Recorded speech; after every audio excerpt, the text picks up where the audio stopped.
जब आत्मदेव ब्राह्मण ने वो फल ला करके धुंधली को दिया परीक्षित महाराज, तो धुंधली वो फल लेकर के बैठी और जवाब सोच रही है कि हम ये फल नहीं खाएंगे। बैठी बैठी सोच रही है, तब तक क्या हुआ कि महाराज धुंधली की बहन आ गई। जब धुंधली की बहन आई तो देखा कि धुंधली उदास बैठी है, तो प्रश्न कर दिया, क्या बात है बहना, उदास क्यों बैठी हो और तुम्हारे हाथ में ये फल क्या है, कौन सा फल है, क्यों खाना चाहती हो, ये क्यों लिए बैठी हो। तो धुंधली ने जवाब दिया, बहना ये फल मेरे महाराज आत्मदेव जो थे वो हमें दे करके गए हैं, और इसका लक्षण ये है कि जब हम ये फल खाएंगे तो हम गर्भवती हो जाएंगे। लेकिन हे बहन, हम गर्भ नहीं चाहते हैं, हम गर्भवती होना नहीं चाहते, हमें संतान नहीं चाहिए, कोई उपाय बता दो बहना तुम्हारे पास हो तो परीक्षित महाराज धुंधली की बहन ने जवाब दिया है कि हे बहन धुंधली, अगर तू ये फल नहीं खाना चाहती तो कोई बात नहीं, मत खा। तू ऐसा कर कि तेरे घर में जो गाय है वो कभी भी गर्भवती नहीं हुई, तो ये फल तू ले जा करके गाय को खिला दे। और अगर आत्मदेव तेरे पास में आए और तो से जब पूछे कि तूने वो फल खाया, तो तू ये बोल देना कि मैंने खा लिया, और गुप्त रूप से तू गर्भवती बन करके रहना, और मेरे गर्भ से जो बालक जन्म लेगा वो बालक हम तुझे ला करके दे देंगे। तू फल ना खा, हम तुझे बालक ला करके दे देंगे। अरे तू गर्भ से बचना चाहती है, पीड़ा से बचना चाहती है, तो हम तुझे बालक ला करके देंगे, तू ये फल ले जा करके गाय को खिला दे। आज धुंधली ने वैसा ही किया। महाराज चली और जा करके आत्मदेव ब्राह्मण के घर में जो गाय थी वो फल उस गाय को खिला दिया। जब श्रोताओं वो फल गाय को खिलाया, और इधर जब आत्मदेव ब्राह्मण ने धुंधली से पूछा कि फल खा लिया, तो धुंधली बोली हाँ महाराज खा लिया। अब धीरे धीरे धीरे धीरे समय व्यतीत होने लगा।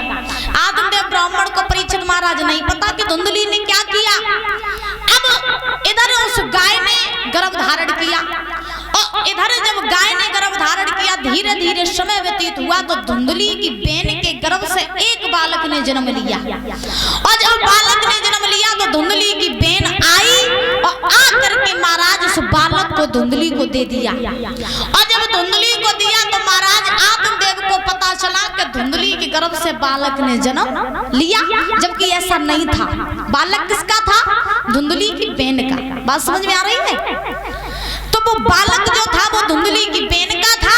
तो आत्मदेव ने जब जाना कि धुंधली के गर्भ से बालक ने जन्म लिया, तो बड़ी प्रसन्नता मनाई गई, बहुत सारा गाना बजाना हुआ, सभी लोग बधाई देने आए आत्मदेव के द्वारे। और इधर जो गाय ने वो फल खाया था, तो महाराज गाय के भी गर्भ से बालक ने जन्म लिया। और जब गाय के गर्भ से बालक ने जन्म लिया, तो उसका लक्षण ये था कि शरीर उसका जो था वो सारा मनुष्य का था, कान जो थे वो गौ के बछड़े की तरह थे। ऐसा उसका जन्म हुआ उस बालक का गाय के गर्भ से। जब जन्म हुआ तो सूत जी महाराज समझा रहे, आज धीरे धीरे दोनों बालक बड़े हुए। परीक्षित महाराज जब दोनों बालक बड़े हुए, तो इधर आज आत्मदेव ब्राह्मण ने क्या किया कि बड़े बड़े संतों को बुलवाया, महर्षियों को बुलवाया, और बुलवा करके दोनों बालकों का नामकरण संस्कार करवाया। जब दोनों बालकों के नामकरण संस्कार हुए, तो धुंधली की बहन का जो लड़का था उसका नाम पड़ा है धुंधकारी, और गाय के गर्भ से जिस बालक ने जन्म लिया उसका नाम पड़ा है गोकर्ण।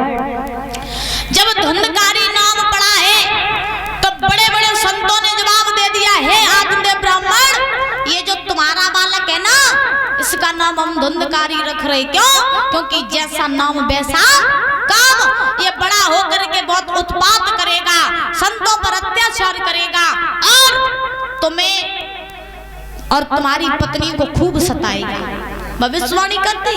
और एक बात बताएं, पहले के जमाने में जब राजा महाराजा अपनी संतानों के नामकरण संस्कार करवाते थे, तो बड़े बड़े ऋषियों के द्वारा करवाते थे। और आजकल महाराज कबू देखियो के संतान पैदा हो ना पाए, तब तक मौसी नाम सोच लेते कि हम अपने लला को नाम, हाँ, कोई चिंटू धल लेती, कोई रिंकू धल लेती, पता नहीं का जिनका कोई मतलब ही नहीं, ऐसे ऐसे नाम चले। आजकल महाराज मॉडल जमाना, तो नामों मॉडल करते जाते। हाँ, अब इधर हुआ ऐसा कि महाराज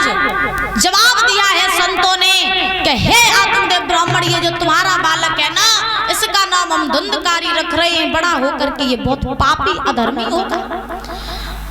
अब इधर नामकरण संस्कार किया, गाय के जो गर्भ से बालक ने जन्म लिया था उसका नाम गोकर्ण पड़ा। धीरे धीरे दोनों बालक बड़े हुए। धुंधकारी जो है महाराज उत्पात करने लगा।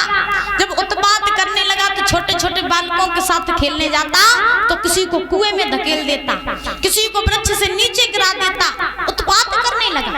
और गोकर्ण महाराज जो थे वो बचपन से ही सील हृदय के रहे, संस्कारी रहे, गुणवान रहे, तो उनकी तो लगन बचपन से ही भगवान में लग गई। लेकिन धुंधकारी जो रहे वो पाप करने लगा। जब धुंधकारी पाप करने लगा तो सूत जी महाराज समझा रहे हैं 88,000 ऋषियों को कि हे ऋषियों,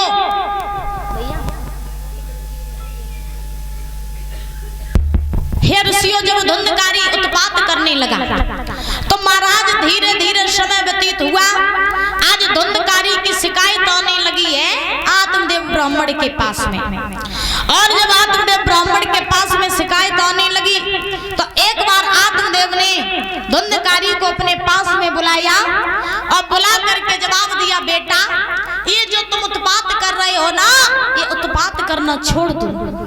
धुंधकारी ने जवाब दिया, क्यों करना छोड़े, क्यों बंद करना छोड़े? हम तो करेंगे। अब ध्यान रखना, जब संतान बड़ी हो जाए ना तो अगर बात अगर आपकी मान रही है तब तक तो खूब मनवाओ, बात गांठ बांध लेना, हम सत्य बता रहे हैं। अगर आपकी संतान बड़ी हो जाए, जवान हो जाए और वही संतान आपकी अगर आपकी बात मान रही तो संस्कारी है। और अगर आपकी बात नहीं मान रही तो एक बार समझाना, समझाने से न समझे तो ध्यान रखना दोबारा समझाना नहीं, क्योंकि फिर क्या हुआ जो वो उल्टो आपको ही समझाने लगो। परीक्षित महाराज बताओ, सही बात है?